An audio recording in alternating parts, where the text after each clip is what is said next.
हमारे साथ कुछ मेहमान जुड़े हुए हैं। तनुज दीक्षित जी हैं, राजनीतिक विश्लेषक हैं, क्योंकि आज तारीखों का ऐलान भी होना है और खास दिन है। मैं जरा उनसे भी चर्चा करना चाहूंगा। बहुत बहुत शुक्रिया आपका तनुज जी, हमारे साथ जुड़ने के लिए। बहुत बहुत स्वागत समय देने के लिए। तनुज जी, दिल्ली विधानसभा चुनाव को कैसे देखते हैं आप? क्योंकि दिल्ली विधानसभा चुनाव जब हम देखते हैं तो परिस्थितियां कुछ अलग रहती हैं, लेकिन जब लोकसभा के चुनाव आते हैं तो उस समय दिल्ली वासी कुछ और ही करके देते हैं। क्या एक स्ट्रैटेजी का हिस्सा है या फिर जो क्षेत्रीय मुद्दे हैं वो अलग हैं, वो उनके लिए अलग मायने रखते हैं? देखिए, दिल्ली जो है भारत भारत की राजधानी होने के साथ में एक अलग अप्रोच रखती है पॉलिटिक्स के अंदर। हम्म। हमने एक चीज बहुत लंबे समय से, अगर हम बात करें 93 से, हम्म। यही देखने को मिला है कि जो केंद्र में सरकार है उसका इम्पैक्ट दिल्ली पर उस अकॉर्डिंग नहीं होता है। हम्म। हम अगर 93 से भी बात करें, 96 में अटल जी की सरकार थी, तब दिल्ली में कांग्रेस की सरकार थी। जब कांग्रेस की सरकार केंद्र में थी उस समय शीला दीक्षित जी जरूर मुख्यमंत्री थी, लेकिन दिल्ली का जो अप्रोच है वो एक हम्म। डिफरेंट अप्रोच में ही देखा जाता है। जो परसेंटेज था, चाहे वो in perspective to the votings हो या सीट्स हो, वो 40 टू 44% के आसपास ही देते हैं और उतने में गवर्नमेंट फॉर्म होती है। हम्म। आज दिन तक पिछले 25 सालों में भारतीय जनता पार्टी 44% का जो आंकड़ा है वो क्रॉस नहीं कर पाई है। ये बहुत बड़ा मैटर है। हम्म। लेकिन विगत 25 सालों में और खास करके आम आदमी पार्टी के 11 साल और 3 बार के सीएम रहे अरविंद केजरीवाल के इतिहास में, अब हम्म। देखिए, कुल मिलाकर के आम आदमी पार्टी से 4 बार मुख्यमंत्री रहे, 3 बार खुद केजरीवाल रहे और 1 बार आतिशी मरलेना सिंह रही। बिल्कुल। ऐसे में दिल्ली में अब आम आदमी पार्टी का जो वर्चस्व है वो भी कहीं ना कहीं एक डाउन देखने को मिलता है। हम्म। निश्चित रूप से इस बार जो एक कयास लगाए जा रहे हैं, सत्ता में फेर बदल एक मजबूत नजर आता है। हम्म। साथ ही जैसे आज इलेक्शन कमीशन, शीतल जी, हम देख रहे हैं जो आज इलेक्शन कमीशन अपनी प्रेस कॉन्फ्रेंस के जरिए डेट अनाउंस करेगा, चुनाव के बारे में जानकारियां प्रस्तुत करेगा। हम्म। तो निश्चित रूप से एक चीज जो मुझे लगती है कि आज दिन तक दिल्ली के जो इलेक्शन है वो सिंगल फेज में होते थे। हम्म। लास्ट इलेक्शन भी एक ही फेज में हुआ, 8 बिल्कुल फरवरी बिल्कुल। को ज्यादातर। घोषणा। मुझे हम्म। लगता है इस बार जो इलेक्शन है वो कम से कम 2 फेज या 3 फेज में होंगे। हम्म। पूर्वी दिल्ली और पश्चिमी दिल्ली के चुनाव, मुझे ऐसा लगता है कि कहीं ना कहीं आज हमको एक नई इसमें भी देखने को एक मुझे ऐसा लगता है कि कहीं ना कहीं इसमें भी 2 पार्ट में देखने को मुझे मिलेगा हम्म। और ये कयास लगा सकते हैं जी। हम्म। बिल्कुल। अरविंद केजरीवाल की आपने बात की, पिछले 3 बार से वो मुख्यमंत्री रह चुके हैं। अरविंद केजरीवाल के लिए इस बार की चुनौतियां क्या है? क्योंकि वो जेल से बाहर आए हैं, भ्रष्टाचार का दाग उन पर लगा हुआ है। हालांकि जेल से बाहर आने के बाद उन्होंने मुख्यमंत्री पद से इस्तीफा दिया और आतिशी को मुख्यमंत्री बनाया। अब क्या दावेदारी सिर्फ अरविंद केजरीवाल की मजबूत है या फिर उसमें भी कहीं ना कहीं हल्की सी नोकझोंक देखी जा सकती है? कि अगर हम बात करें तो अरविंद केजरीवाल को इस बार कोई किसी तरीके का वो नहीं है। हम अगर हम्म। बात करें कि उनको इस चीज से कोई डर नहीं है। देखिए, हम्म। यहाँ प्रॉब्लम ये है कि माननीय सर्वोच्च न्यायालय ने एक आदेश पारित किया था हम्म। जिसमें उनको ये कहा था कि वे सीएम ऑफिस नहीं जा सकते, हम्म। कोई सरकारी फाइल को साइन नहीं कर सकते।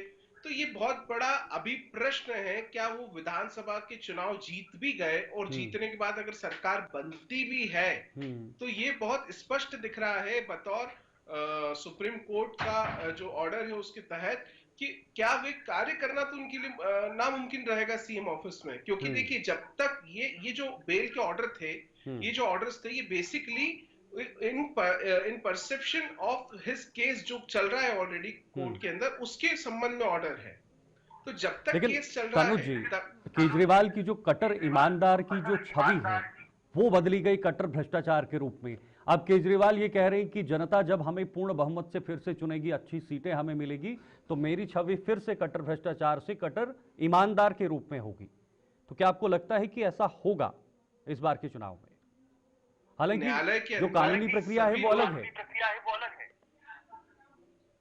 हम कानूनी प्रक्रिया को इसलिए लेके चल रहे हैं कि कोर्ट ने ही, सुप्रीम कोर्ट ने ही ऑर्डर दिया है हम्म। कि वो एज एन चीफ मिनिस्टर अपने रोल प्ले नहीं कर सकते, सीएम ऑफिस नहीं जा सकते, फाइलें साइन नहीं कर सकते। देखिए, हम्म। अभी चुनाव होने से वो ऑर्डर खत्म नहीं हो जाएगा, बिल्कुल। इसको समझना होगा। हम्म। उन्हें उन्हें माननीय सर्वोच्च न्यायालय में भी इसके संबंध में याचिका दायर करनी होगी या इस पे सुनवाई करवानी होगी। हालांकि मुझे नहीं लगता, क्योंकि बहुत बड़ा मामला है शराब नीति घोटाले का, मुझे नहीं लगता है कि सुप्रीम कोर्ट इसमें किसी भी तरीके की पिटीशन में सुनवाई करेगा और ऐसे कोई ऑर्डर में उन्हें छूट मिलेगी। तो ये बहुत, देखिए सबसे बड़ा सवाल जो आपने किया, आम आदमी पार्टी का जो भरोसा पहले था एक अरविंद केजरीवाल के ऊपर, लोगों का भरोसा आम आदमी पार्टी और अरविंद केजरीवाल पे था, लेकिन ये कहना बेहद मुश्किल है कि वो उतना ही भरोसा आतिशी पर पे भी दिल्ली के लोगों का है या नहीं, क्योंकि शीतल जी एक परसेप्शन अलग है और ये तो एक कंटेस्ट ही अलग है। तो ऐसे में दोनों का हमें ये देखना होगा कि दिल्ली की जनता क्या इस बार विश्वास करती है आम आदमी पार्टी के ऊपर,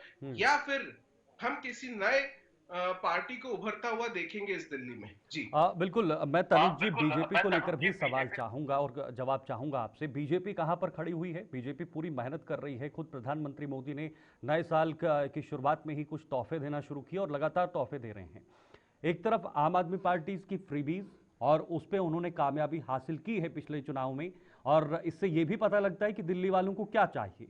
दिल्ली वालों को या छोटे छोटे मुद्दे चाहिए, बिजली चाहिए और फ्री बिजली होगी तो और भी ज़्यादा अच्छा है, पानी चाहिए, फ्री पानी होगा तो और भी ज़्यादा अच्छा है, मोहल्ले क्लिनिक बनेंगे तो उनसे और भी उनकी राह आसान होती है। ये तमाम चीज़ें हैं। तो क्या एक बार फिर से अरविंद केजरीवाल के सामने भारतीय जनता पार्टी के मुद्दे फीके पड़ते हुए नजर आएंगे?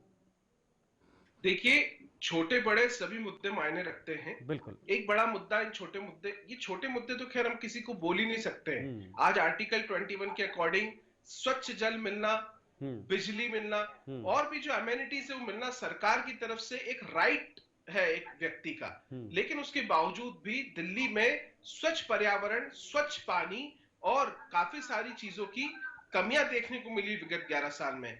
बावजूद उसके हम एक बात करते हैं, जो भारतीय जनता पार्टी जो एक, मुझे लगता है कहीं ना कहीं दिल्ली रिफॉर्म एक्ट के सेक्शन 81 में अमेंडमेंट का अगर एक बहुत बड़ा एक बिंदु है जो कि केंद्र सरकार के द्वारा और बीजेपी के शासन में किया जा सकता है अगर सरकार बनती है, तो अगर वो अमेंडमेंट होता है तो शायद एक वो भी बहुत बड़ी अपॉर्चुनिटी रहेगी लोगों के लिए। जी तनुज जी, छोटा सा जवाब, सिर्फ 10 से 15 सेकंड है मेरे पास। तनुज जी, कांग्रेस को लेकर भी सवाल जरूरी है, क्योंकि कांग्रेस कहाँ है?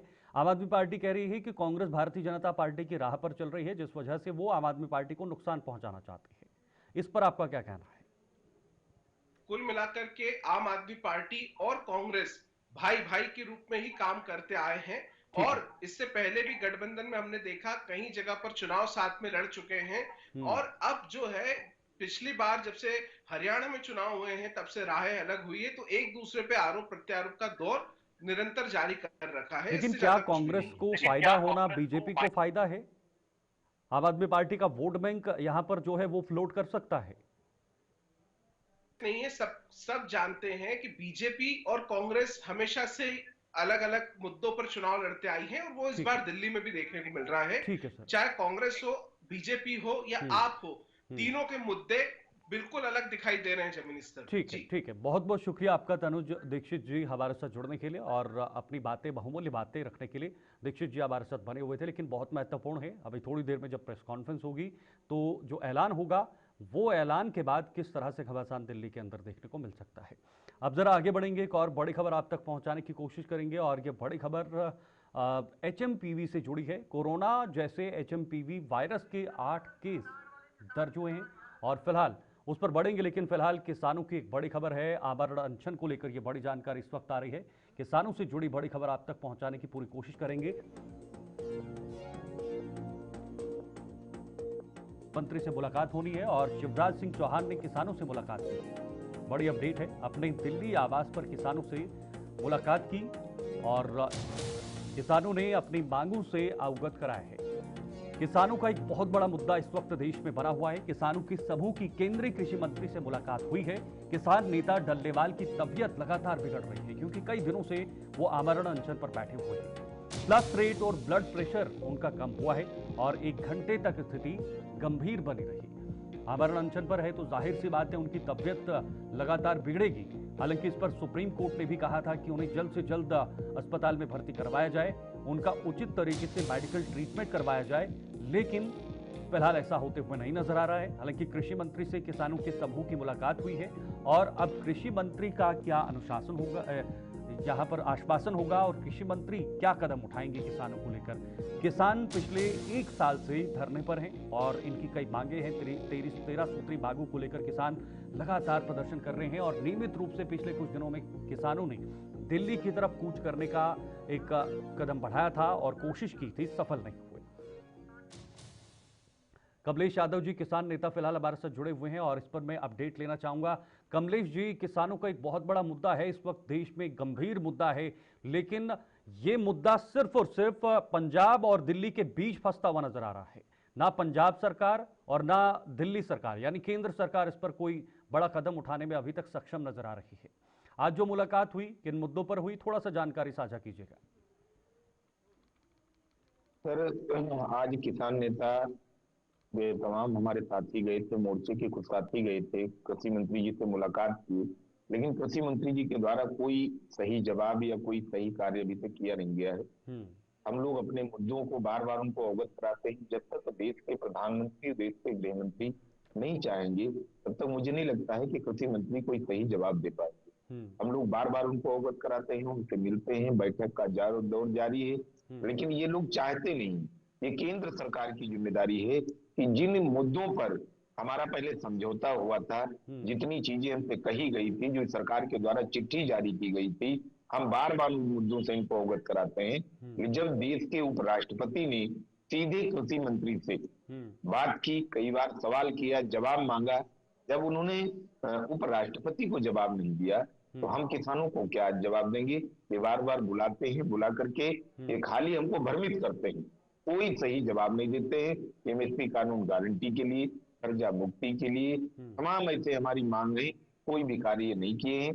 आज हमारा डेलीगेशन गया है, अभी तक बातचीत चल रही है, जैसा भी निकल करके जो सवाल आता है उसका जवाब प्रेस कॉन्फ्रेंस में किसान नेता और संयुक्त किसान मोर्चा के सभी लीडर देंगे।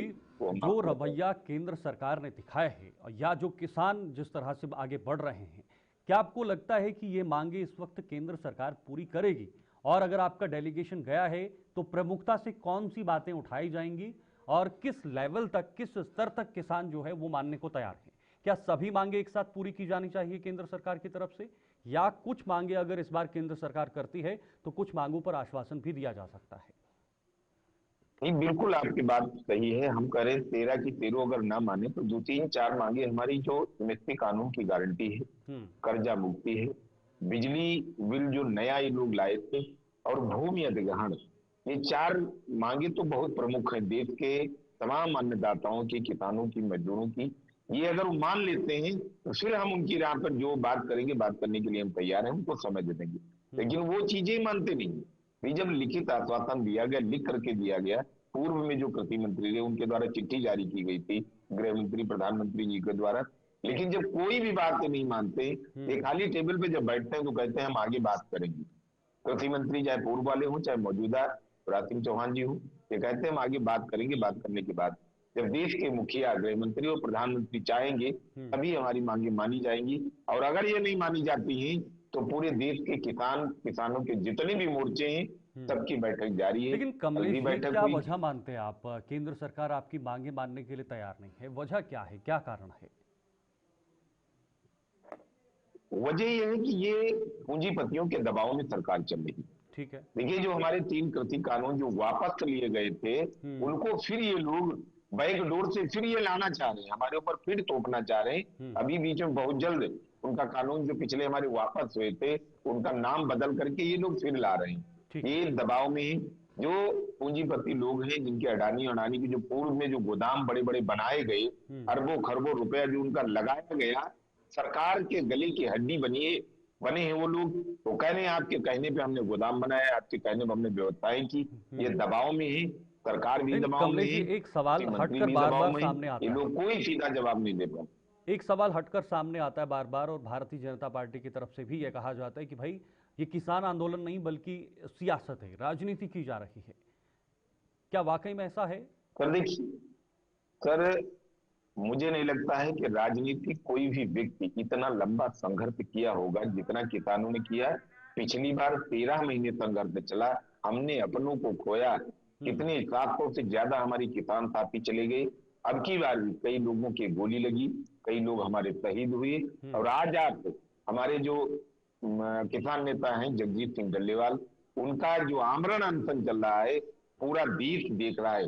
हर पूरे देश के अलग अलग के जो हमारी कंट्रियां हैं, वो हमारे प्रधानमंत्री और गृह मंत्री को कोस रहे हैं कि जिस देश का अन्नदाता इतना लंबा संघर्ष करे और देश के प्रमुख प्रधानमंत्री और देश के गृह मंत्री को किसान की बात सुनाई ना दे।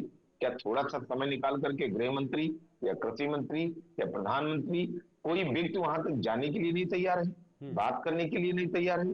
किसान इस देश का अन्नदाता है, इस देश का रीढ़ की हड्डी है, और पूरे देश को ये भोजन खिलाने वाला किसान है। अब आप उनको चाहे खालिस्तानी कह दें, चाहे पाकिस्तानी कह दें, कहने से कुछ नहीं होगा। यही लोग पहले भी सवाल उठाते थे, फिर सवाल उठाते हैं। कौन सा व्यक्ति, चाहे पक्ष वाले विपक्ष वाले, कोई किसानों के बीच में तो जाता नहीं है, ना कोई किसानों की बात करता है। विपक्ष वाले भी नहीं चाहते हैं, विपक्ष वाले भी नहीं मेरी आवाज उठा रहे हैं। हम तो जो सत्ता में है उससे भी कहते हैं, विपक्ष से भी कहते हैं, अगर विपक्ष वाले भी हमारा मुद्दा उठाए तो हो सकता है सरकार की आवाज वहां तक पहुंच जाए, अगर सदन में आवाज उठे। लेकिन कोई नहीं सब आवाज उठाता है।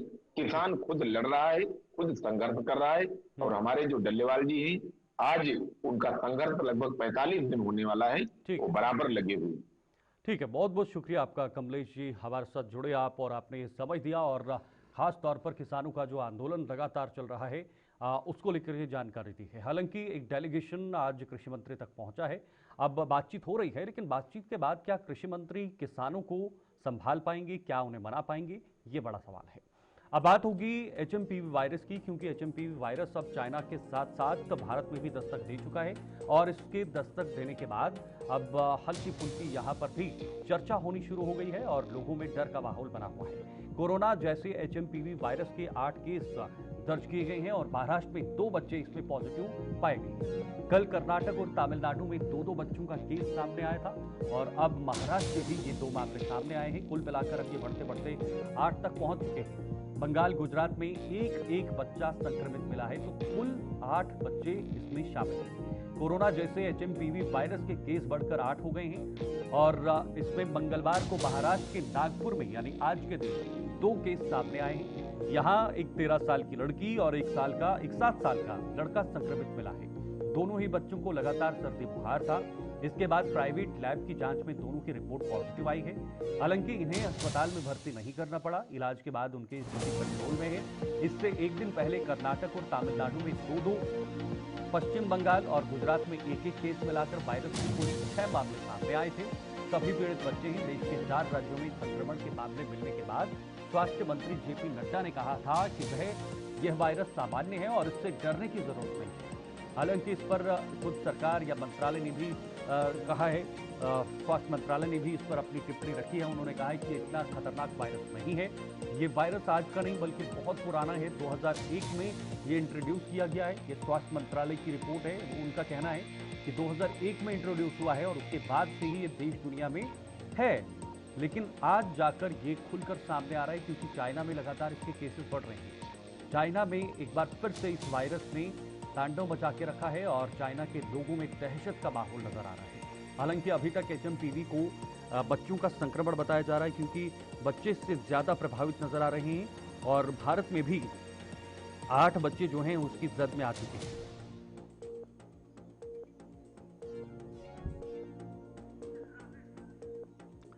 ग्राफिक्स है आपके सामने। दुनिया में फैला एचएमपीवी वायरस देखिए क्या है। मलेशिया, हांगकांग में कई मामले सामने आए हैं। इसके साथ साथ चीन के अस्पतालों में भीड़ लगी हुई है इस वायरस को लेकर, और भारत के बेंगलुरु में मामले निकलकर सामने आए हैं। 8 महीने की बच्ची संक्रमित हुई है। मलेशिया ने एडवाइजरी भी जारी की है, साबुन से बार बार हाथ धोना, यानी जिस तरह से कोरोना को लेकर उस समय जो प्रिकॉशन थे वो हूबहू नजर आ रहे हैं, और चेहरे पर मास्क पहनना और खांसते या छींकते समय मुंह ढकना बेहद ज्यादा जरूरी है। यानी अपने आप को आइसोलेट रखना है, 2 कदम की दूरी बनाए रखनी है, हाथ पैर लगातार धोने हैं, ये चीजें हैं। देखिए एचएमपीवी वायरस के लक्षण क्या है। फ्लू या सर्दी जुकाम, बुखार, खांसी, नाक बहना ये भी हो सकता है। कभी कभी घरघराहट हो सकती है। सांस की समस्या होना, जैसे जैसे कोरोना में लक्षण थे, कोरोना की तरह फैल रहा है। अगर वो लगातार फैल रहा है तो उससे अगर इफेक्ट नजर आ रहा है तो जल्द से जल्द जांच कराएं। खांसने या छींकने से फैलना, या फिर छूने से भी संक्रमण फैल सकता है। एचएमपीवी के लिए भारत कितना तैयार है, ये भी आपको बता रहे हैं। देखिए, स्वास्थ्य मंत्रालय का बयान आया है, एचएमपीवी के लिए भारत पूरी तरह से तैयार नजर आ रहा है। एचएमपीवी से घबराने की जरूरत बिल्कुल भी नहीं, ये स्वास्थ्य मंत्रालय ने कहा है। WHO यानी वर्ल्ड हेल्थ ऑर्गेनाइजेशन की एचएमपीवी वायरस पर नजर बनी हुई है। चीन ज्यादा जानकारी साझा करें, इसमें लोगों से शांत रहने की अपील भी की है कि लोग शांत रहें, कोई घबराने की जरूरत नहीं है, इसको ज्यादा तूल देने की जरूरत नहीं है। चीन का किसी वायरस से इनकार कर दिया है। चीन पहले भी मानने के लिए तैयार नहीं था और अब भी मानने के लिए तैयार नहीं है। चीन जो देश है वो एक एक्सपेरिमेंटल लैब बन चुका है पूरे देश के अंदर, जहां पर अलग अलग तरीके से एक्सपेरिमेंट्स किए जाते हैं और साथ साथ वहां का खान पान, वहां का भोजन और वहां के अलग अलग तरीकों से वहां पर खान पान का इस्तेमाल करना भी इसके पीछे एक बड़ी वजह माना जाता है और जिसे एक लैब की तरह इस्तेमाल किया जा रहा है। वहां पर लगातार उसका उपयोग किया जा रहा है और उसी मामले में ये लगातार पूरी दुनिया में ये फैलता है।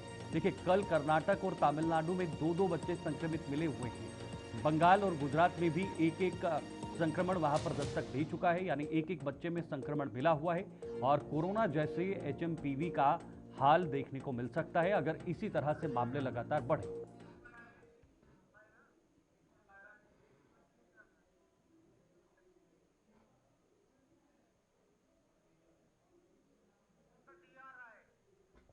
डॉक्टर डीआर राय, पूर्व सचिव आईएमए से हमारे साथ फिलहाल जुड़े हुए हैं। इस पूरे मामले को लेकर, इस पूरी एचएमपीवी वायरस जो है, इसको लेकर पूरी जानकारी मैं लूंगा और मैं चाहूंगा कि आप भी इसको देखें और जानें कि आखिर वायरस क्या है और इस वायरस से कैसे हमें बचना चाहिए, इससे कितना घबराने की जरूरत है या नहीं है, ये भी एक बहुत बड़ी बात है। तो डॉक्टर डीआर राय जी, पूर्व सचिव आईएमए से हमारे साथ बने हुए हैं। डॉक्टर साहब, बहुत बहुत स्वागत है हमारे साथ ज्वाइन होने के लिए। जी सर। डॉक्टर साहब, आप सुन पा रहे हैं हमें? हाँ बिल्कुल, मेरी आवाज आ रही है? बिल्कुल बिल्कुल सर। डॉक्टर साहब, एचएमपीवी क्या है और कैसे हम इसको सबसे पहले डिफाइन करेंगे? देखिए, एचपीएन वायरस जो है ये भी एक तरह से इन्फ्लुएंजा का वायरस या इसको कोल्ड का वायरस कह सकते हो। सबसे बड़ी चिंता हमारे देश के अंदर आज ये लगी हुई कि 2000 के अंदर या 2019 के अंदर जिस प्रकार से कोविड ने एंट्री की थी और चाइना ने बड़ी शांति रखी उसके ऊपर, 4 महीने के बाद बताया तो हम लोग सारे परेशानी में फंस गए। लेकिन ये वायरस भी आज का नहीं है। इसको सबसे पहले इस वायरस को हमने डिटेक्ट किया था 2001 के अंदर और ये हमेशा चलता रहता है। लेकिन जब भी सर्दी बुखार सर्दी आती है, मौसम चेंज होता है तो इसके केसेस ज्यादा आने लग जाते हैं। ये वायरस जो है ना हमारे अपर रेस्पिरेटरी ट्रैक्ट के ऊपर इन्फेक्ट करता है और कभी कभी ये लोअर रेस्पिरेटरी ट्रैक्ट में भी चला जाता है और ये ज्यादा से ज्यादा आजकल बच्चों को ज्यादा इफेक्ट कर रहा है। और जो 65 और 60 से ऊपर के हैं, जो बीमारी से पीड़ित हैं, डायबिटीज हो गया, हाइपरटेंशन हो गया या कैंसर सर्वाइवर हैं, उनके ऊपर ये ज्यादा असर कर रहा है। अब सवाल ये उठ रहा है कि जिस वक्त देश के अंदर पैनिक ही हो गई है, मैं आपके माध्यम से अपने सब देशवासियों को ये कहना चाहता हूँ, आप लोगों को परेशान होने की जरूरत नहीं है। हमने वो त्राई देखी है पूरे विश्व वाली, जिसके अंदर कोविड के अंदर कि जिस वक्त सबको ये उम्मीद थी हिंदुस्तान बिल्कुल पैरालाइज होगा, लेकिन हम लोग लड़े। आज हमारे पास इस बीमारी को, एचएमपी को टेस्ट करने के हमारे पास पूरे साधन है। हमारे अस्पताल पूरी तरह से इक्विप्ड हैं और डॉक्टर हम लोग सारे के सारे तैयार बैठे हैं। कोई चिंता करने की आपको जरूरत नहीं है। और सरकार ने अपनी एडवाइजरी भी हर जगह इशू कर दी है, लेकिन उसके साथ साथ हमारा सहयोग देना बहुत जरूरी है। अगर किसी को खांसी बुखार हो जाता है, कृपा करके आप अपने आप को, सबसे पहले तो आप अपने आप को आइसोलेट कर दीजिए और डॉक्टर से अपना जांच करवा के उसका इलाज कीजिए। डॉक्टर साहब, भीड़ में जबरदस्ती जाने की जरूरत नहीं है। अगर आप जाते हैं तो अपने मुंह को ढक के मास्क लगा के जाइए। हाथों को बार बार 20 सेकंड तक धोइए। अगर कोई ऐसी, जैसे आप दरवाजों को टच करते हैं जहां पर कि कई लोग दरवाजों को टच करते हैं तो उसके अंदर इन्फेक्शन के चांसेस हैं, तो अपना हाथ को धोइए या अल्कोहल के सैनिटाइजर से साफ कीजिए। ये बहुत जरूरी है। इन चीजों को अगर हम ध्यान देंगे तो हमें कोई चिंता की जरूरत नहीं है। हाँ, एक चीज जो आज की तारीख में हमारे लिए बहुत मुश्किल आने वाली है कि हमने इतनी एडवाइजरी देने के बावजूद हमारे अगले महीने के अंदर दिल्ली के अंदर इलेक्शन होने वाले हैं और इलेक्शन के अंदर जो आप कहते हो कि भीड़ में मत जाओ, बड़ी बड़ी रैलियां होंगी, उसके बाद प्रयागराज में 13 तारीख को पहला कुंभ होने वाला है, जिसके अंदर करोड़ों लोग आने वाले हैं। हमारी सरकार को सबसे पहले वहां पर ध्यान देने की जरूरत है कि किसी प्रकार से कोई इस प्रकार की दिक्कत ना आवे। और मुझे विश्वास है सरकार ऑलरेडी इसके ऊपर डॉक्टरों के साथ मिलकर इसके ऊपर हम काम कर रहे हैं। लेकिन मैं फिर कहूंगा, अपने आप को बचा के रखिए। जो प्रोटोकॉल आपने कोविड के टाइम पे अपनाए थे, आज फिर दोबारा आपको इसी से जुड़ा मेरा एक सवाल था। जब कोविड आया था तो पहले उसको हल्का लिया जा रहा था, लेकिन बीच में ग्राफ बढ़ गया और लोग पूरी तरीके से दहशत के माहौल में थे, डर के माहौल में थे, देश के अंदर डर था।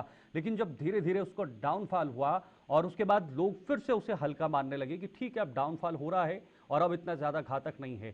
क्या हमें इस नजरिए से इसको देखना चाहिए कि जहां पर कोरोना वायरस खत्म हुआ था, जहां पर हमने उसको छोड़ा था, हमें उसी तरीके से इस वायरस से ट्रीट करना चाहिए वहां से आके? मतलब उतना हम अवेयर हैं एक वायरस से कि भाई हम पहले से अवेयर हैं। आप बिल्कुल ठीक कह रहे हैं। मैंने अब कोविड के टाइम पर भी मैंने ये कहा था कि अगर वैक्सीन लगवा दिया हमने, ये हो गया, बीमारी खत्म होगी, ये मत सोचे कि वायरस कोरोना चला गया। कोरोना अभी नहीं जाएगा। ये आज भी पूरे विश्व के अंदर, हिंदुस्तान में भी कोरोना के केसेस ऑफ एंड ऑन हमको मिल रहे हैं। ये कभी खत्म नहीं होते हैं। वायरस जो होते हैं ये अपनी म्यूटेशन करते रहे हैं। और सबसे बड़ी बात है, वायरस भी एक आरएन वायरस है जिसकी आदत होती है म्यूटेशन करने की, अपने रंग रूप बदलता रहता है। तो हमको उसके ऊपर भी सचेत रहना है। जिस जगह हमने छोड़ा था, हमने जहां जहां पे लापरवाही बरती थी, हमको उसका खामियाजा भुगतना पड़ा था। और आज हम इसीलिए कह रहे हैं कि अभी देखिए, आज देश के अंदर 8 केसेस रिपोर्ट हो गए। सबसे पहले 2 केस बेंगलुरु में, कर्नाटका में हुए, उसके बाद चेन्नई के अंदर हुए, उसके बाद मुंबई के अंदर